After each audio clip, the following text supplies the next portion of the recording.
Um, I want to begin by just mentioning this article that I found on it's called Gospel Coalition, their blog. And this article by a woman named Lauren Vargas, she talks about, it's called Hope for People with Food Allergies. Um, Nowadays, because of my kids and stuff and hearing from other parents, I just have noticed that there's so many people and children with food allergies, and it's a big problem. And when I was growing up, I just, it's strange, but it was probably there, but people just didn't talk about it as much, and maybe we weren't aware of it as much, but it just wasn't in the conversation back then like it is today. And so Lauren Vargas here, she shares very honestly and openly about her own struggles with food allergies throughout her life. And so let me just read you this one quote. She writes, I've come to understand that struggling with food allergies can be a life dominating trial, affecting the whole person. For people with AIP, allergies, intolerances, and related problems, the simple act of eating must be relearned.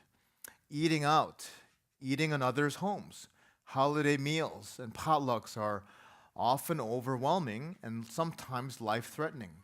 Reading labels, reconfiguring grocery shopping, and researching diets consume massive amounts of time. Food and medical tests consume massive amounts of money. Friends become reluctant to invite allergy sufferers for a meal. And so she goes on to describe how, when you think about it through the lens of the gospel, when sin came into this world, sin brought brokenness to every facet of humanity. And so food is just one part of that.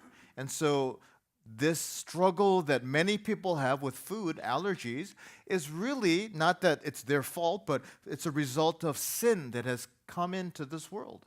And so it's distorted what food is supposed to be, and it's become a struggle. And what she does is she ends by talking about how food is what started everything. As Adam and Eve, they ate and they sinned in the garden.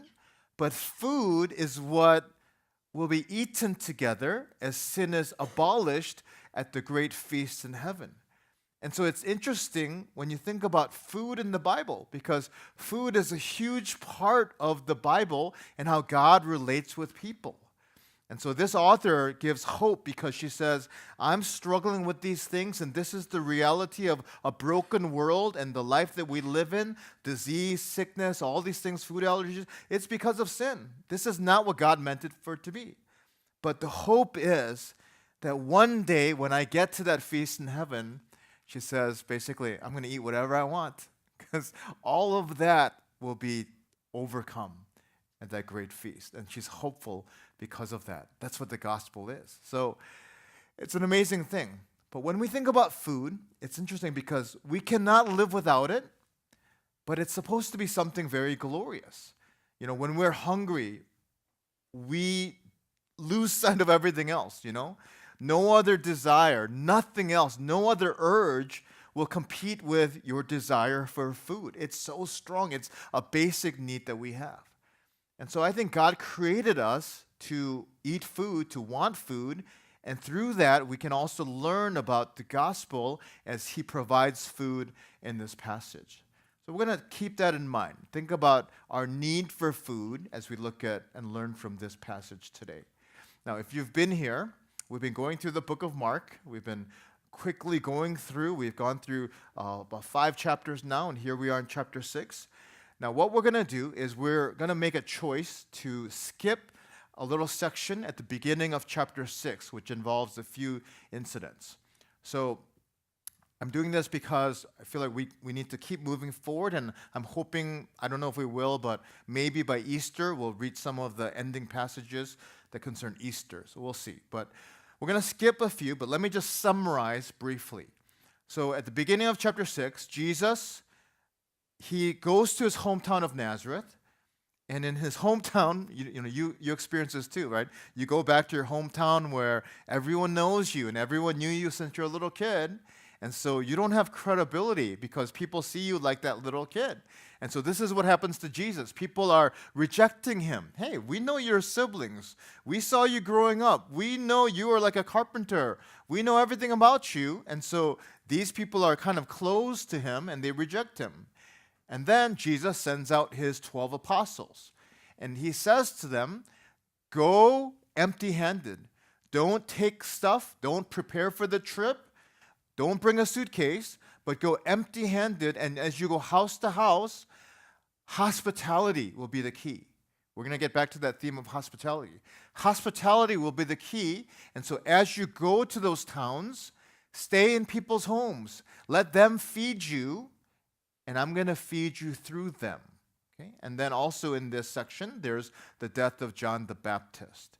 And so now we're going to skip ahead to this part in chapter 6 here, where Jesus feeds the 5,000. And so when I look at this passage, what I really love and see is this idea in verse 34, where Jesus sees this crowd of people, and Mark records that Jesus sees them as sheep without a shepherd.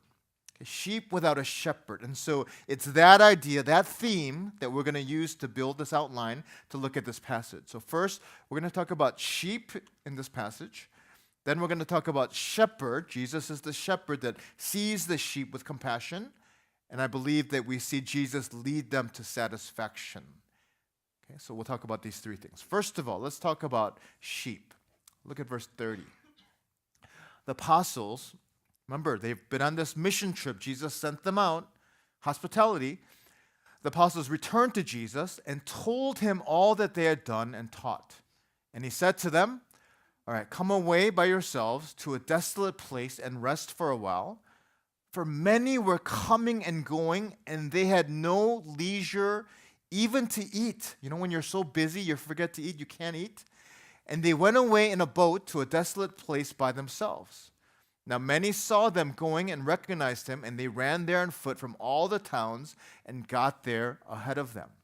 So again, context. They were on this mission trip, going from town to town. Now they're back, and they're debriefing with Jesus about their mission trip that they were on. So if you're one of these apostles, you are exhausted.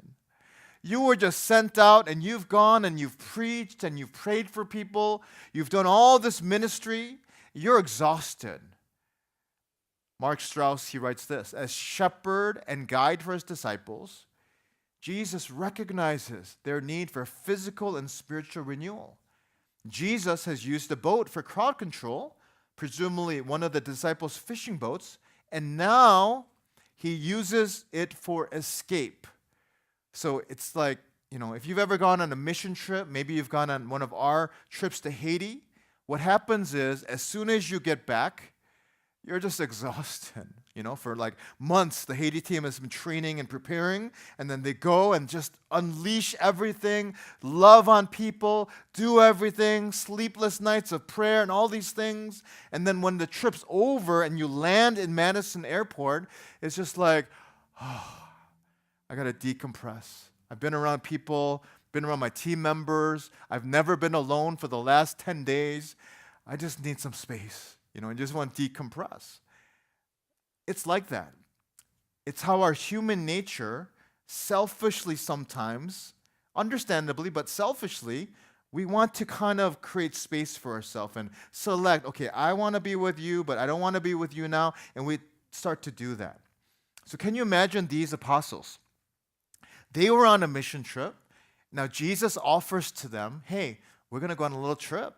We're going to a desolate place so we can have some rest, some recovery, some vacation. People are going. Verse 31 says they don't even have time to eat because everybody is coming with their needs. So, my goodness, how awesome it is to have a chance to get away. When it says desolate place, it doesn't mean bad place. It means a place without all these people, crowds of people. So maybe in Jesus' mind, he's booked something. Maybe he's got Airbnb somewhere. Maybe they're going to Bora Bora. Who knows? But verse 32 says, they start to head off in a boat to this desolate vacation place away from people. Now, we have to try to imagine what's going on here in verse 33.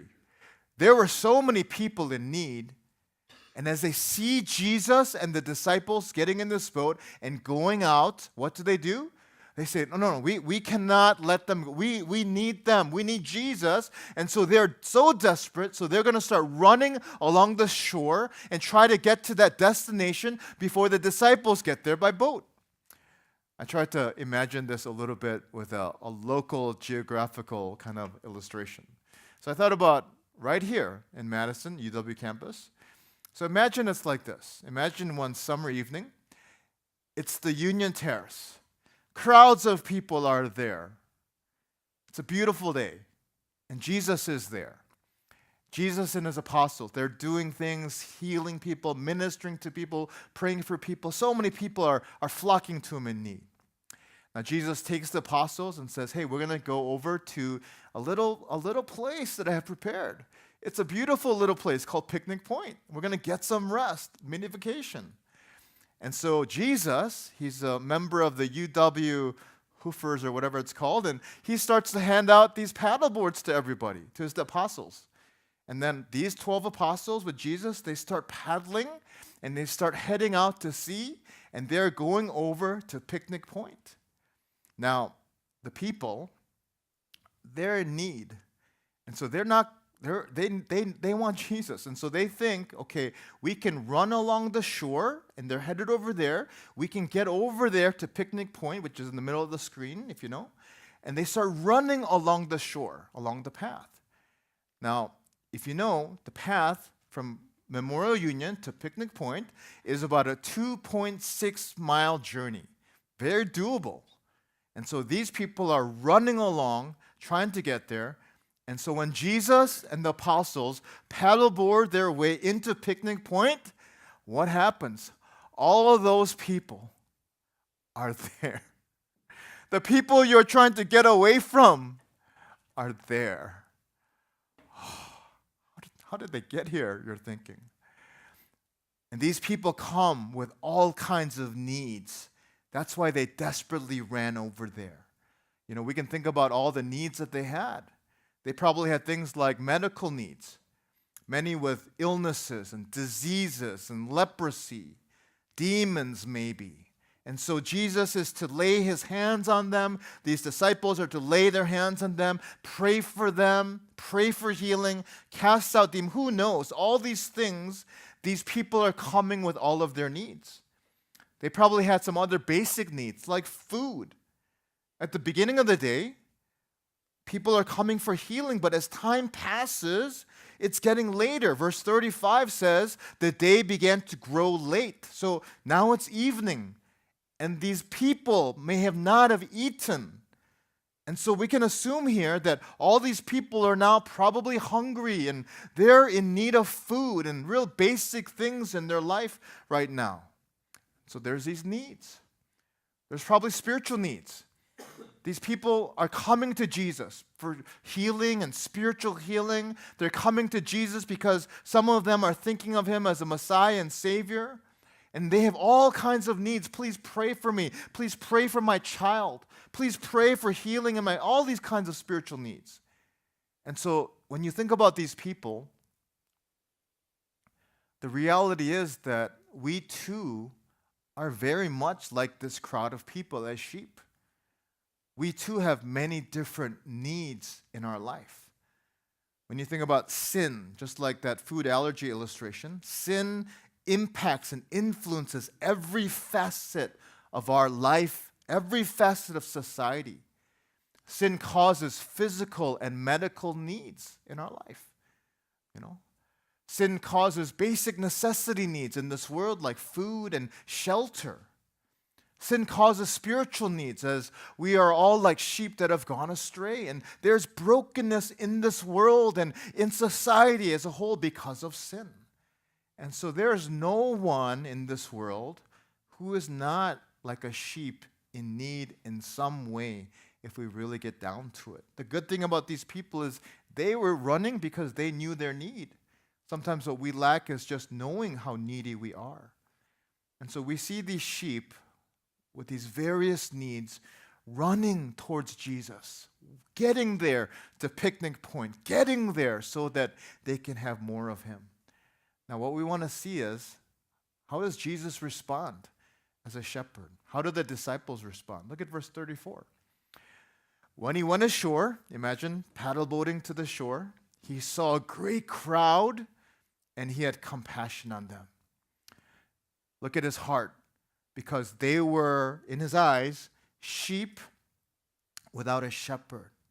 And what does he do? He doesn't tell them to go away, tell them to go back to the union, leave us alone. This is our time. We booked this place. You're not welcome here. No, he doesn't do that.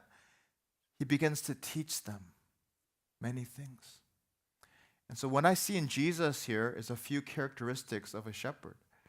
I see a loving shepherd.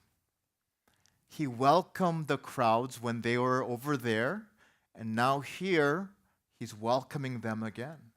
What happened with the disciples? The disciples were tired.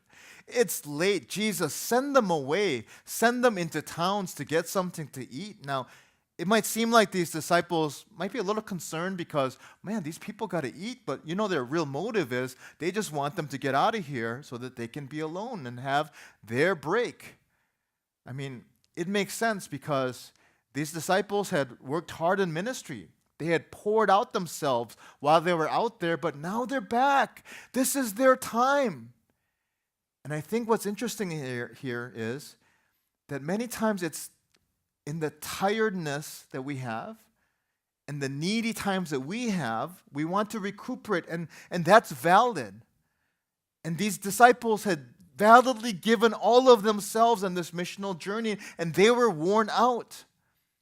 But I think when we look at ourselves in those times, when we are tired, when we are a little drained, when we're spent, it's in those times that who we really are can sometimes be made more evident. You know what I mean? We're all good at this. We can be selectively loving when it's time to, when we're ready to be loving, and we scheduled it in our planner, in our calendars. We can be loving during those times when it fits our calendar. We can be selective about who we're going to love. If I love her or I love him, they reciprocate. They're thankful, and so it's a lot easier to care for them. But this person, I pour out myself, they never reciprocate, they're never appreciative. It's really hard. And so we become selective on who we're going to love. But it is in the moments when your love is called upon, but not scheduled. It is many times in those moments, can I say, that our true selfishness is often exposed. We see the difference between the disciples and Jesus so vividly in this moment. The disciples, back from the mission trip, back from Haiti, back from doing ministry, back from whatever it was, back from family group, they finished their loving time. Loving time is over. I did it. I'm done. But Jesus in this moment, he shows that loving was not a mode. Loving was who he was. He embodied love. Jesus in his humanity was surely exhausted, but he saw with his eyes people as sheep without a shepherd. And he could not help, even though he's exhausted. In that time, his heart just could not help but to selflessly and sacrificially love them. Can I ask us just to think about ourselves a little bit? We are often, I know I am, we are often selectively loving. We love when it's convenient, when it doesn't infringe upon my priorities, my money, my time, my family. But Jesus' compassion could not help but to selflessly love even when it wasn't scheduled. And just imagine if people came to a church, imagine if people came to a family group or a small group, imagine if people came to your apartment or dorm or house and they experienced an overflow of love.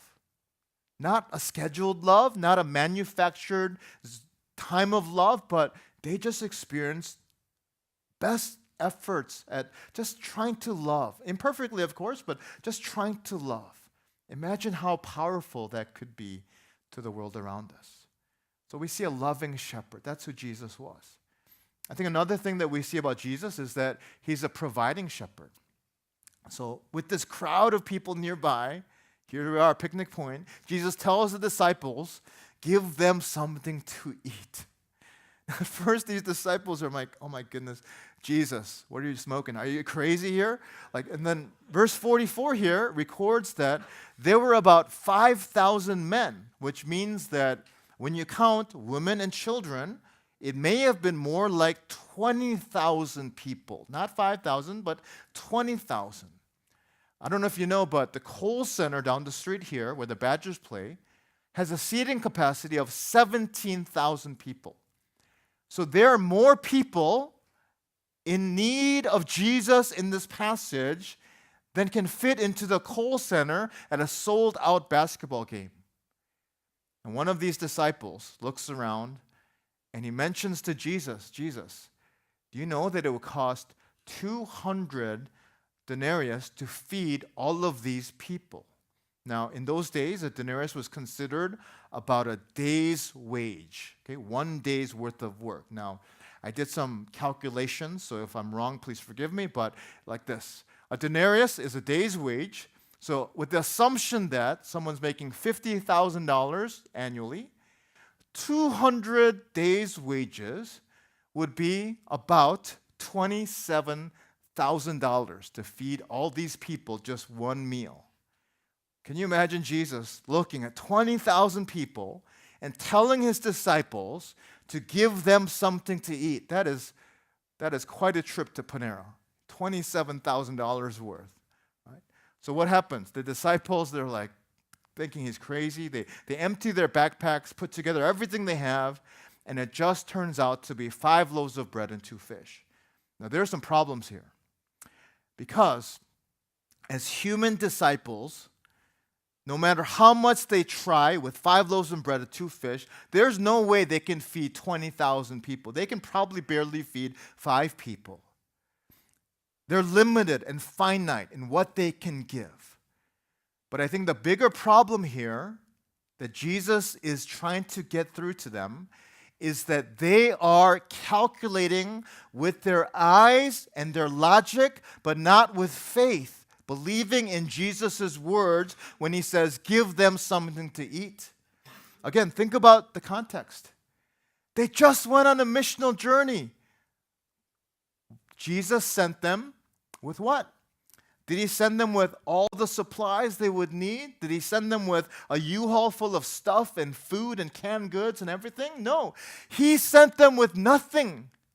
They went on a trip somewhere with nothing. And they were supposed to see through the hospitality of people how God would provide for them even when there was nothing. And so Jesus sent them so that they would realize that God can always provide. Mark Strauss says, on the surface, the disciples' statement in verse 36 seems reasonable and even compassionate, since they are concerned about people's need for food. It is Jesus' response that seems unreasonable. You give them something to eat. Where could they possibly come up with food to feed 5,000 people, 20,000? But in the context of the story, the disciples have just returned from a mission in which they have exhibited the authority of Jesus to teach, heal, cast out demons. They went without money or bag or food, yet God provided. Here, Jesus is challenging them to even greater faith and greater action. So this was an impossible situation. It was an impossible mission trip. But he taught them that he can provide. And if Jesus, who calms the storm, casts out demons, raises the dead girl, if he can do all those things, could he not provide a little bread? And he wants these disciples to believe that. Do you believe that? In whatever needs we face in our life. Do you believe, as you've thought about how God has provided for you in the past, do you believe that God can provide? Do you believe that God in this situation or whatever need you have, whatever's going on in your life, do you believe that He can provide? And Jesus wants us, as our faith is built up through many situations of seeing His faithfulness, He wants us to believe that He can provide. He's our provider. So first, we saw He's a loving shepherd. He's a providing shepherd. But then we also see that He's a dying shepherd. So these disciples are not believing.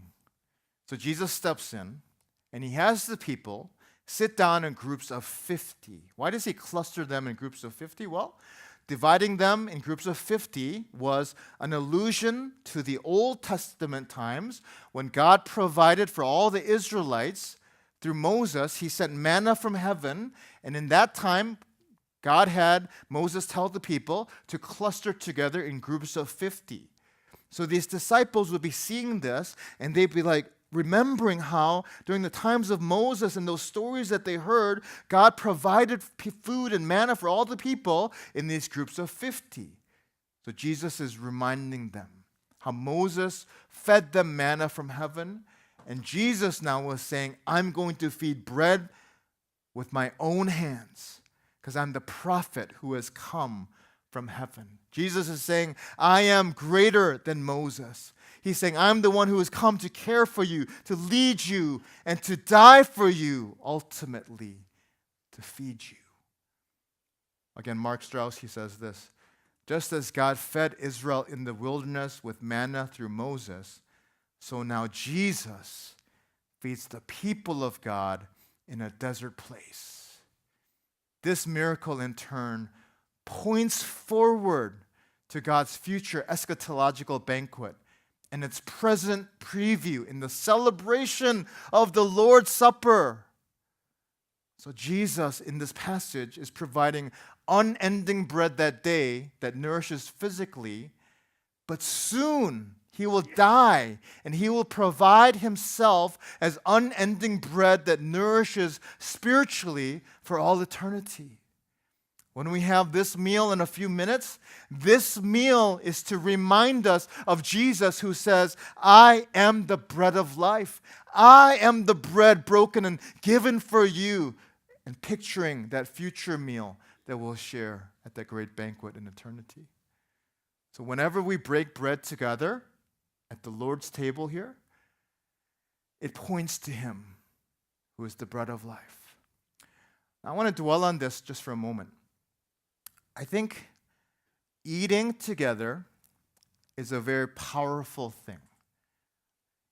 When you look at the Bible, God relates to His people so many times through eating, food and feasts and all these things. And nowadays, what we're seeing is, many people are talking about this, is nowadays in our very individualistic culture, it is sometimes hard to evangelize and to share the gospel with people because many people are so much more closed. But there's something powerful about breaking bread together and sharing meals together. And so what we're going to do is just watch this quick video, but as we watch this, I want us to be reminded that food is really the way to the heart. And so when we are able to be hospitable, it really opens up potential and power of evangelism. Okay, we're going to watch this just 1.5 minute video of Matt Chandler, who is a pastor down in Dallas. We'll watch this together.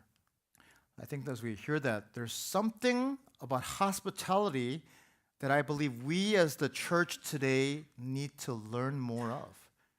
You know, hospitality, if you think about it, Jesus is being hospitable in this passage. He selflessly loves even in inconvenience. Jesus provides this meal, very expensive meal.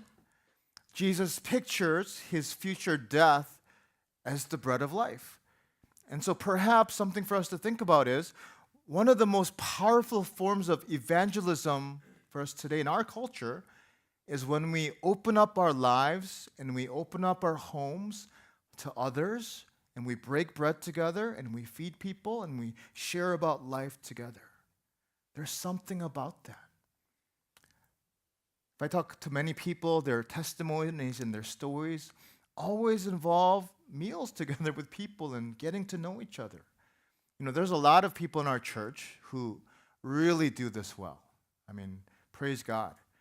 And I want to encourage those of you that do it well to keep doing it and have a ministry mindset. But many of us, maybe there's some challenging that we can do here.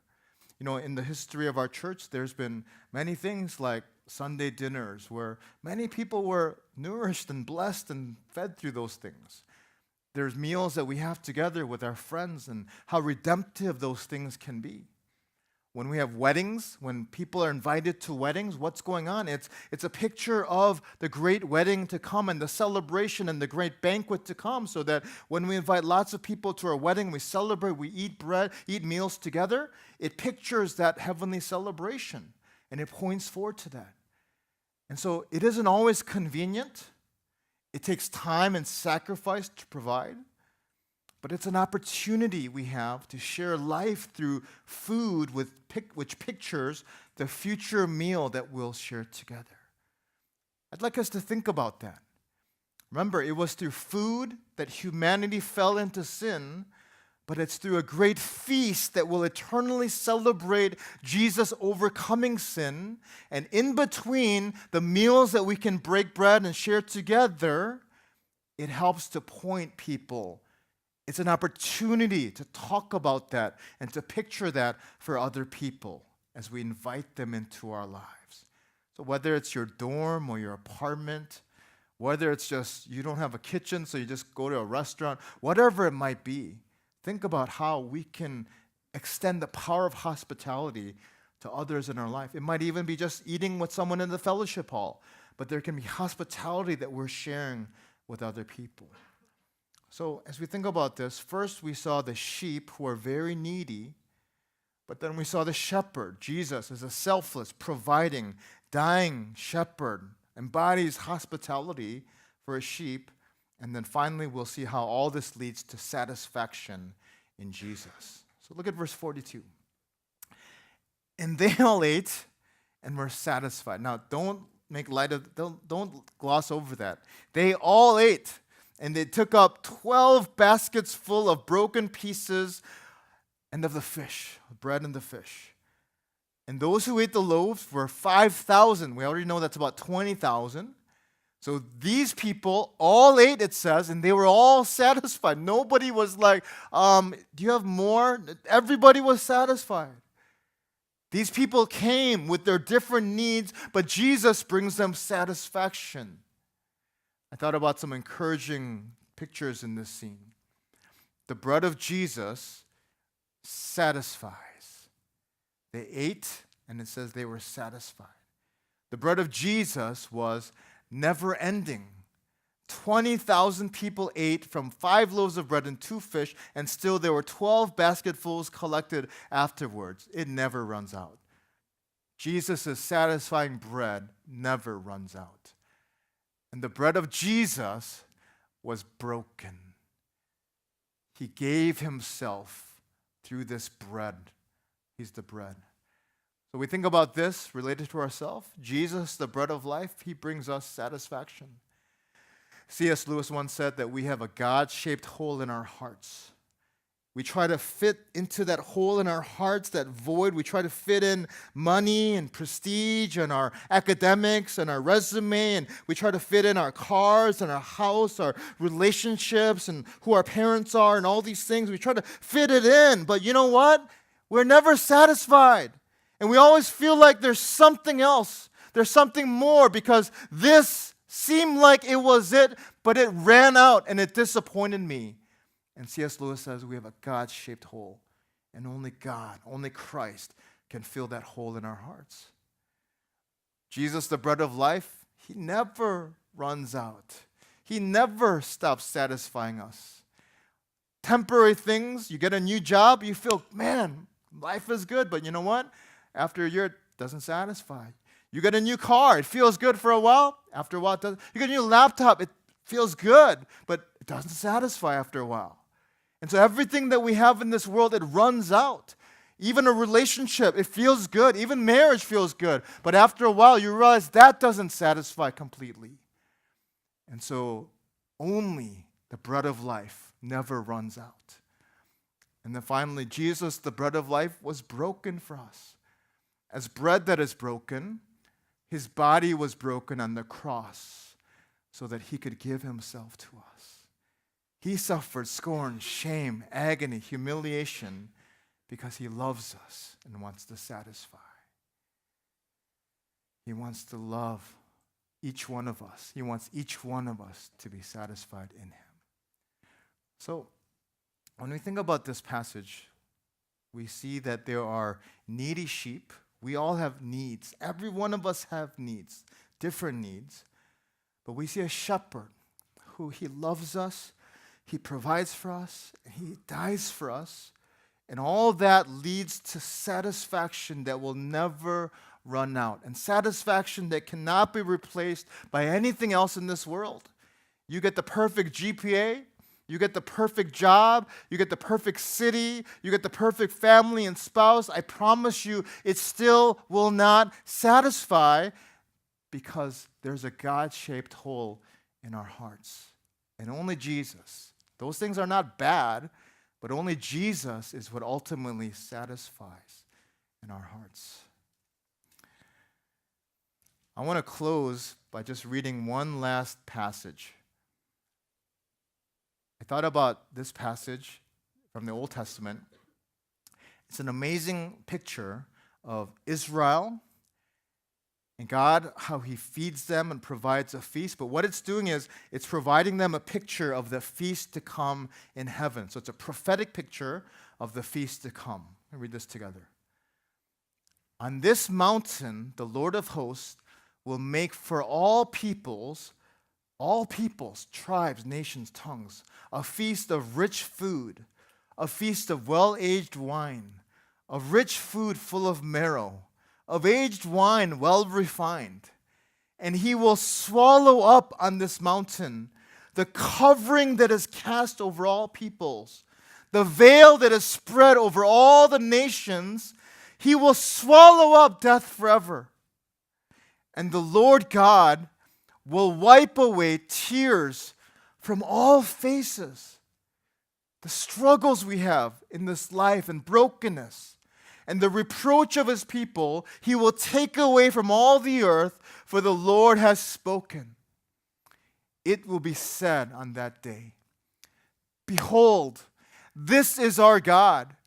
We have waited for him, that he might save us. This is the Lord. We have waited for him. Let us be glad and rejoice in his salvation. And you know, this is all taking place at a feast, at a meal in heaven that will never run out, that will never stop celebrating at. This is what we're looking forward to. When we partake in the Lord's table, this is what we're picturing. This is what we're looking forward to. As I mentioned, food and feasting is a beautiful thing in the Bible. Adam and Eve, our parents, they fell because of food. Satan used food to deceive them, and we suffer the effects of that brokenness today. But food that satisfies is used to picture God's redemption and eternal satisfaction. In the Old Testament Passover meal, people had a Passover meal, and they spread blood on the doorpost to remember that death would pass over their home and their firstborn son would be spared. For us, Jesus is the firstborn Son of God. His blood has been smeared over our hearts so that now we are spared.